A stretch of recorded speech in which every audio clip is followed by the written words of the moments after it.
What's up guys, and welcome to a three-way comparison between the Porsche Spyder models. We have the 987.2 Boxster Spyder that we're currently sitting in, and we'll be comparing this against the 718 Spyder, also with a 6-speed manual transmission, and then the 718 Spyder RS with a 7-speed PDK. Now this Boxster Spyder is a 987.2 generation 2011 model year, and market value for these cars right now is somewhere in the $55,000 to $75,000 range. Out of the three cars, this is the lightest, and this is the first modern air-cooled Porsche to have the Spyder badge. So a few specs about this car. This is powered by a 3.4 liter naturally aspirated flat-six engine, producing 320 horsepower, 273 pound-feet of torque. And what does the Spyder get us over a regular, say, Boxster S? 176 pounds of weight savings due to the aluminum deck lid, aluminum doors, 19-inch Spyder wheels, a smaller fuel tank, carbon bucket seats, and a few other things. Obviously, this has a manually adjustable canvas top. Less than 900 of these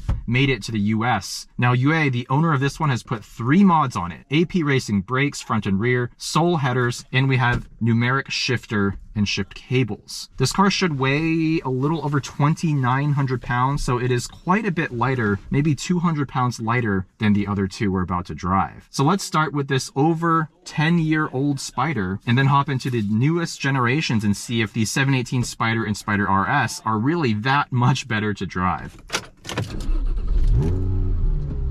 Now the check engine light is because of this valved exhaust, nothing to worry about. We'll put this into sport mode, and we've got these rear windows in the back on either side opened up so that we can hear that exhaust note just that much better. Let's open up this exhaust valve and away we go. Very nice and mechanical short shifter from Numeric here. Now I've driven this car before. That was before this had this exhaust and these brakes. And what an amazing car to drive this is. Hydraulic power steering, but you want to hear the engine.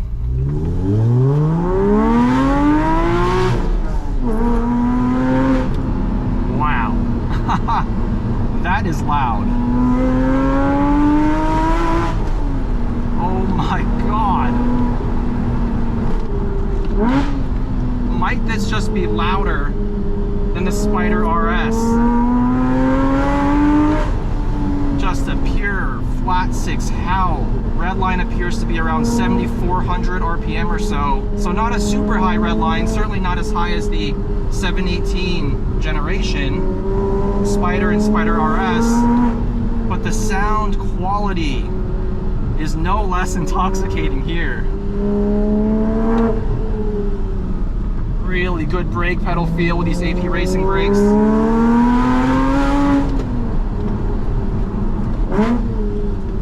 Those downshifts, so spicy. And we're just on stock suspension, and it's handling this very bumpy road brilliantly. This is not a track car. None of the Spyder models, even the new Spyder RS, are meant to be track cars. Doesn't mean they can't handle the track, but ultimately these cars are designed to be enjoyed on the road. Especially with the top down. Obviously, I'm running the top up just to preserve audio quality.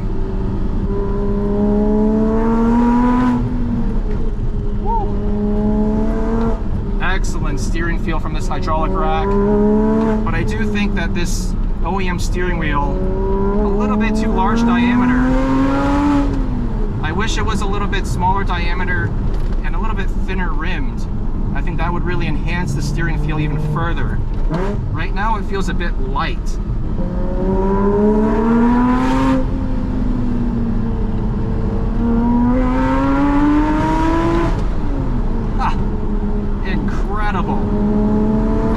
Such good turn-in from the 987 generation. Every 987, Cayman or Boxster, doesn't matter. These have just amazing mid-engine balance.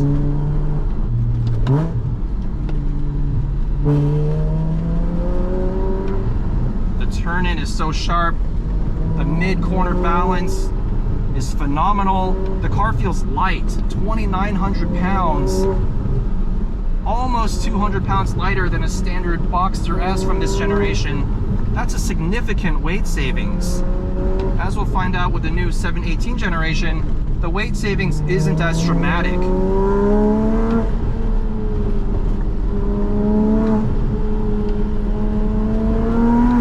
This is just driving nirvana. Even the OEM, somewhat sloppy and vague shifter has been dramatically improved by this numeric shift kit. Now it's just an absolute joy to row through the gears. The gearing is a little bit long, I would say, but we're also on a very tight road where there's really no opportunities to get out a second without short shifting.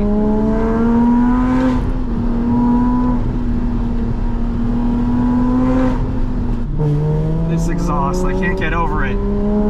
It is so incredible.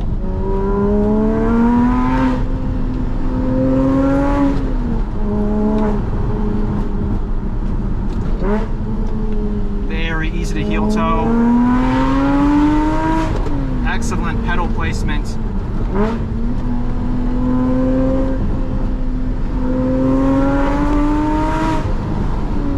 Such good braking feel. The harder you push the pedal and the further you get into its travel, the more the car stops. Very linear and one-to-one feeling. This truly is a road car. A top-tier driving experience, no matter which way you look at it. If you can find a Boxster Spyder for $55,000, $60,000, I really don't know what else you could get that is more enjoyable on a back road. Obviously the exhaust, the shifter upgrades, the brakes perhaps do play a big role, and those are not cheap parts, but if you do invest the time and money, the results are well worth it. What a phenomenal machine. Now it's time to hop into the 2022 718 Spyder and see if it even holds a candle to the original.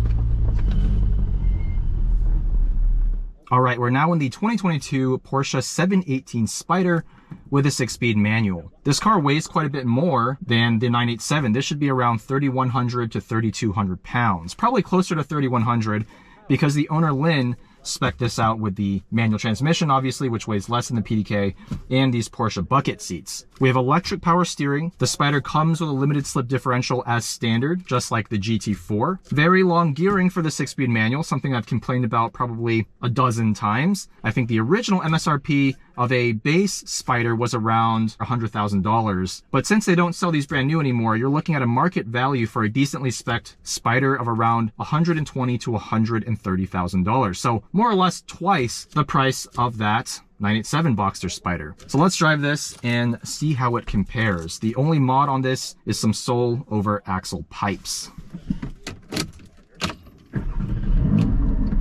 Oh, and I forgot, this also has a Cobb tune. Open up that valved exhaust. We'll turn on the PASM adaptive dampers. 4-liter naturally aspirated flat 6, 414 horsepower, 317 pound-feet of torque. So almost 100 horsepower up on that old car, but it's also a couple of 100 pounds heavier.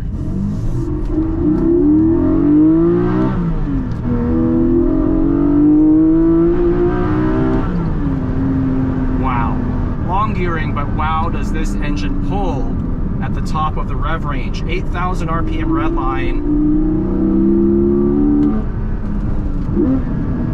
Excellent throttle response, but I must say the first thing I'm noticing is that the steering, I think it loads up a little better than the 987.2, but the feedback is definitely a bit lacking here, as you'd expect for an EPS versus a hydraulic rack. The 6-speed manual transmission also, no numeric kit here is even needed because it has a much better shift feel than a stock 987. It's not quite as mechanical as something like a 991.2 GT3, but still a very, very competent shifter, very precise, positive throws.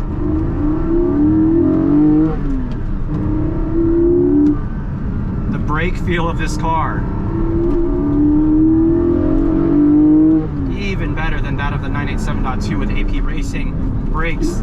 These are just on stock pads too, but the pedal feel is maybe 5–10% better of what I thought was already perfect.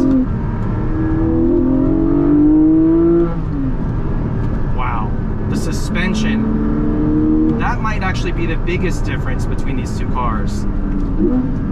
These PASM dampers just feel phenomenal.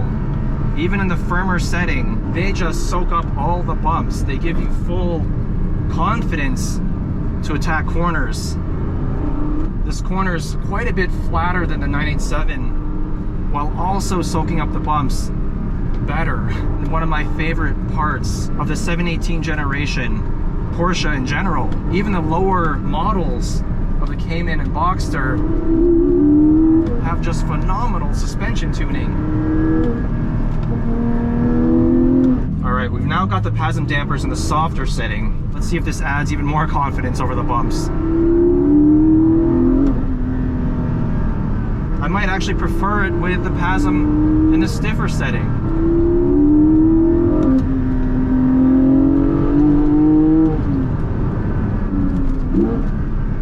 Oh wow, that throttle response.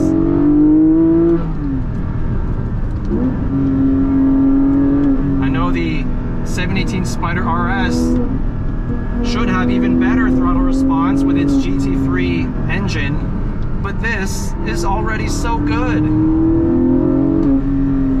Honestly, this comparison might be a situation where each car I jump into next somehow just resets expectations, even though the previous car already felt perfect.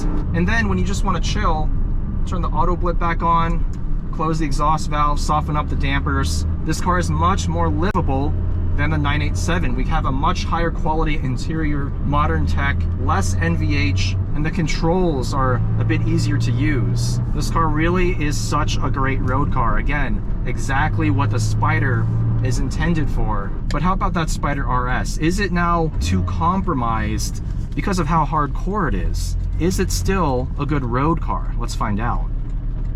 All right, and finally, the 2024 Porsche 718 Spyder RS. What a special car this is. Even just sitting in this compared to the 718 Spyder, it feels more special, more purposeful. This Alcantara wrapped steering wheel does feel a lot more racy than that leather wrapped one in the 718 Spyder. This car only comes with a 7-speed PDK transmission with this almost manual-esque shift lever. The actual paddles themselves, extremely high quality, well built, but they're just mounted a little bit too inward on the steering wheel, something I've complained about in other Porsche GT cars and other Porsches as well. This is powered by the same 4-liter naturally aspirated flat-six engine from the 991.2 and 992.1 GT3, but because this has a different exhaust layout since it's mid-engine, it does make a little bit less power. So 493 bhp, 331 pound-feet of torque. That's still about 80 horsepower up on the 718 Spyder and 170 something horsepower above that 987 Boxster Spyder. Now, compared to the 718 Spyder, the RS has quite a few notable differences. This has a carbon hood, carbon intakes, the same intakes from the GT4 RS, manual roof, of course, which saves some weight, and this one has the Weissach package, which adds the magnesium wheels and titanium exhaust tips.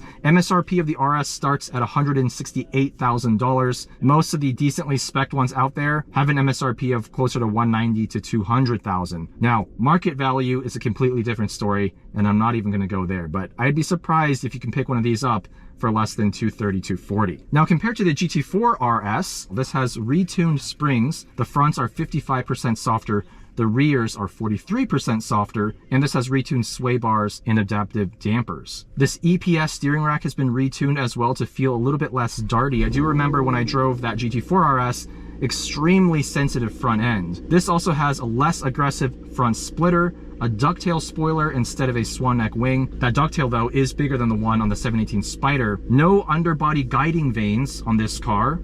And overall, this car's aerodynamic balance is approximately no lift rather than net positive downforce. It should weigh close to 3,200 pounds, maybe 3,100 and change. Let's see how this drives. And like that 987 Spyder, we have the rear windows lowered. So I'm not too sure about audio quality once we hit 9,000 RPM, but let's see what happens. PDK Sport on, and we'll use the firmer damper setting. We'll leave the exhaust valve closed for now, because even with it closed, this car is extremely loud. See that? Already so damn loud, and I haven't even revved it above 4,000 RPM. All right. Oh my God.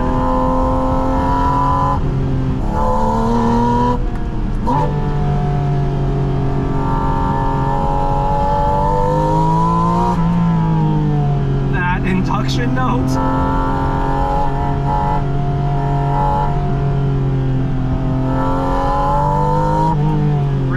Sharp throttle response. It puts the 718 Spyder to shame. The front end is so much sharper as well.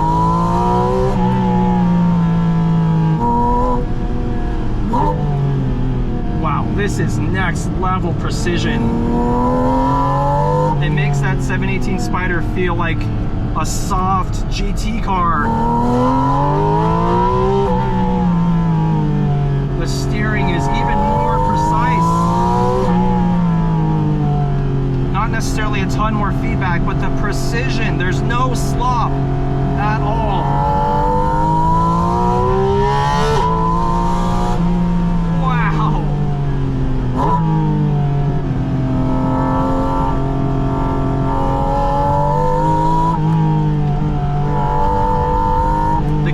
This 7-speed PDK is better for this type of driving. It's so much shorter than that manual.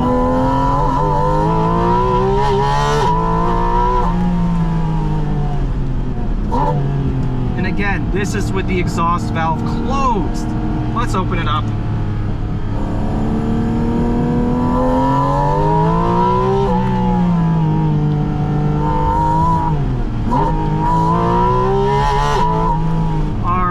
Serious.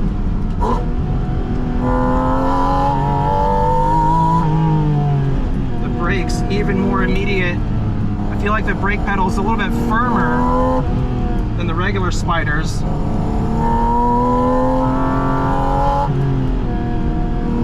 The suspension, phenomenal. So much control, it's so flat, but it's not harsh. The GT4 RS, I remember being a little too stiff, but the retuned springs, dampers, and roll bars of the Spyder RS, just perfect.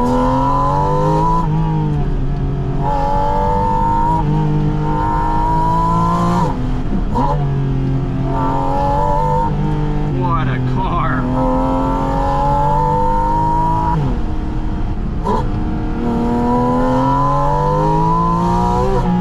Absolutely outrageous.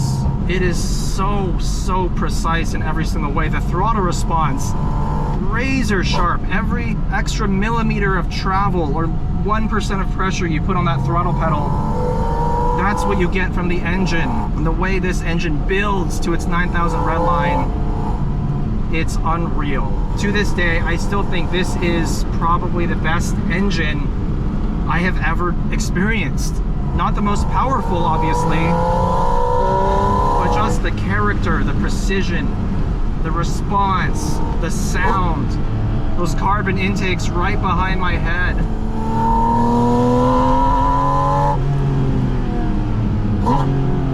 The immediacy of the downshifts with this 7-speed PDK, it's hard to describe just how well tuned this car is. Everything from the factory, the steering, the brakes, the throttle, the transmission, the dampers, the spring rates, everything is just tuned to absolute perfection for a road car. On track, I'm sure the GT4 RS would make more sense because it's firmer, it's stiffer. The chassis rigidity might be a little bit better as well. But on the road, this is just about as good as it gets. There might not be a better car I've ever driven. But at a market value of well over $200,000, is it worth it over the other two cars? The answer is a resounding yes. I will not even hesitate to say it. The 987 Spyder, as good as it is, it just does not have the precision engineering of the 718 generation. I mean, they're over a decade separated, so that's what you'd expect. Now the 718 Spyder is a great middle ground. It's a great road car. You can live with it every day, whereas this might get old with its extremely loud intake sound. And that car, don't get me wrong, it's precise. The engine's phenomenal. All the same things I would say about this apply to that car as well, but just in a much lesser quantity. This RS is the cream of the crop if you want the absolute pinnacle of what Porsche's GT department can give you. So with that said, let me know what you think about these three Spyders. How do you think they compare for the respective market values? This one, about double that of the 718 Spyder, and that being about double the value of the 987 Spyder. You can't go wrong, but when it comes to what you get for your additional money, you get what you pay for. So big shout out to Yue and a big shout out to Lynn. Thank you guys for watching, and I'll see you in the next one.